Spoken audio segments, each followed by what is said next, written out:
my closet wasn't an array of what I had to wear for that day. It was actually more like a storage unit, and that is very stressful.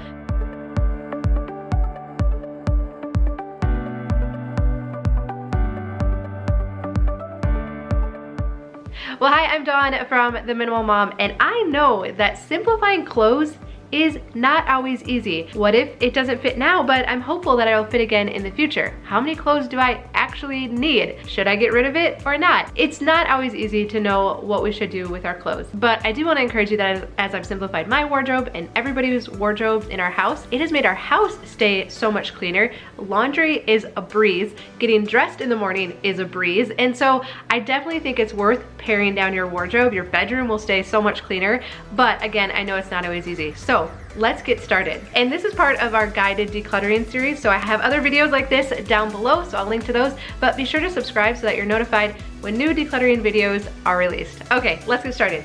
So the number one question that I think we need to ask ourselves when it comes to clothes is, does it fit? I think as women especially, we are so guilty of hanging onto clothes that just don't fit.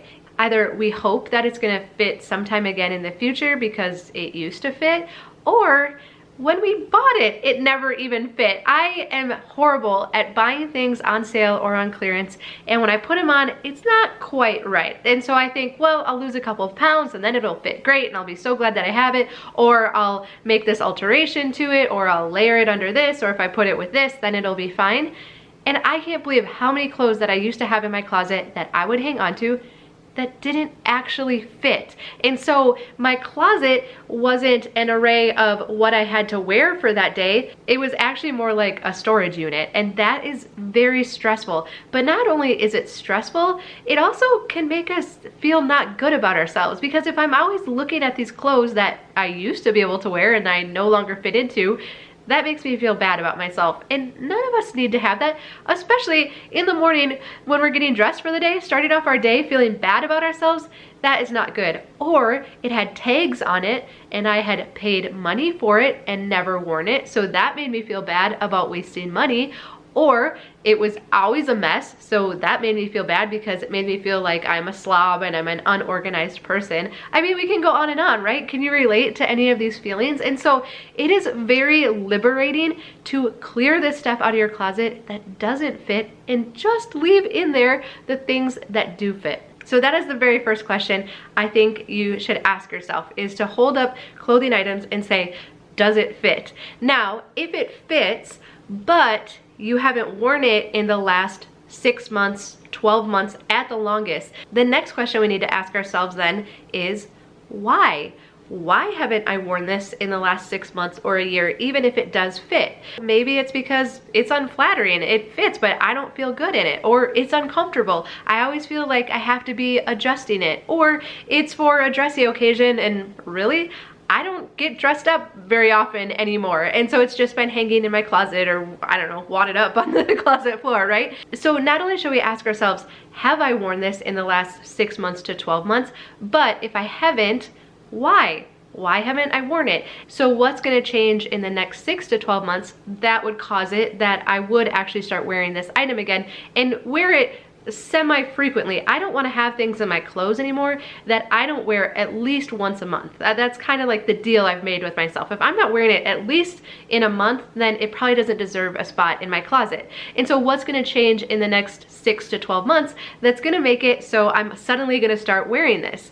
Well, for me, I don't anticipate anything changing that I'm going to have to start dressing up again. So I don't think there is an occasion that if I haven't been wearing this because it's too dressy, that I'm gonna start wearing it. So that's a good signal that even though this might be a perfectly good top, I might even kind of like it, if I'm not wearing it now, I don't see a change in the future, that it's time to donate it or sell it. And so what I'd like to remind myself is that I've gone to thrift stores like where I would donate this to, and I found some really nice quality items that I was so excited about. I found a pair of jeans not too long ago. They were Vera Wang, and they were like brand new, and they fit perfectly, which is hard for me sometimes because I'm short, and they fit perfectly, and they were like a dark wash, and I just felt really good in them, and they were $6, and it was so much fun to find that. So I remind myself of that, and I say, I hope that somebody else goes into the thrift store and they have that same feeling when they find this shirt. But for me, I'm not gonna have my closet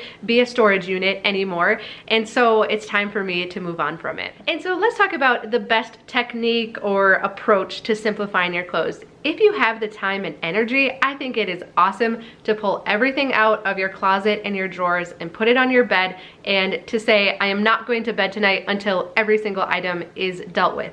There's something very sobering about pulling all of this clothing out and putting it in the bed, and a lot of times we look at it and we're kind of half horrified at how much clothing we actually have. And when we look at that pile, we need to remind ourselves that there are not enough days in the year, most likely, to wear all of this clothing, and most likely a lot of it has not been getting worn or used. We're creatures of habit, and we tend to wear the same things day after day.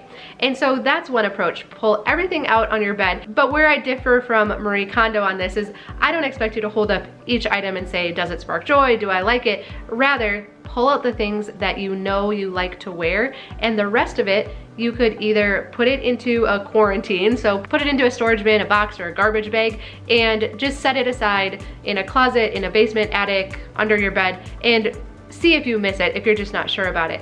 But if you're further along in this simplifying journey, you have some trust in yourself that you can make good decluttering decisions, just get rid of that stuff right now, cut your losses. And let's also remind ourselves this, I don't know about you, but I still like to buy clothes. I'm not a super like fashionista person, but I like to look current, and at the beginning of every season, I usually like to buy 1 or 2 new tops and sometimes new pants or bottoms too. And so I still like to buy clothes throughout the year. So what I've had to remind myself is that it's almost okay to go a little bit to the extreme with decluttering my clothes and really only leaving the things that I enjoy wearing, that I feel good in, that fit well, so that I can have a really clear idea of where the gaps are in my wardrobe. Do I need another pair of nice jeans? Do I need another dressy top? Or do I actually need more casual clothes that I can, wear around the house or when I'm going out and about, where I want to look nice and presentable, but I also want them to be comfortable? Where are the gaps in my wardrobe? And it's really hard to tell that if I have dresser drawers stuffed full, my closet stuffed full, and I have no idea what it is that I have. And so if we go to the extreme with decluttering our wardrobe now, it's very easy to see where the gaps are. And then I didn't feel bad about going shopping to fill those in, because I felt like I was being very intentional about the new clothing that I was bringing into my closet. And so it felt good. And I even found myself investing in a little bit higher quality pieces that I probably wouldn't have in the past. And I don't think that it really matters how big our clothing budget is. I think we can take these same tactics to the thrift store or garage sales or wherever it is that we buy clothing. We don't have to spend tons of money to find clothes that fit well and that we feel good in. It just takes some intentionality and retraining our brains that I'm not just gonna buy stuff because it's cheaper on sale, understanding that we're still gonna be able to find good deals when we go shopping, and we're gonna enjoy adding to our new simplified wardrobe moving forward. So coming up next week, there was a request to see my current wardrobe, so I will gladly share that with you. I don't do a capsule wardrobe. We'll talk a little bit more about that next week, but I would love to know, what are your favorite tips for simplifying your clothes? What questions do you ask yourself when you're going through your wardrobe? That can be really helpful to hear your perspective. And like I said, be sure to subscribe. We're gonna be doing lots more decluttering videos. You can turn on the notifications so that you know when those videos are released. But thank you so much for watching. Good luck with your clothes. You're gonna do awesome. And I will look forward to visiting with you again soon.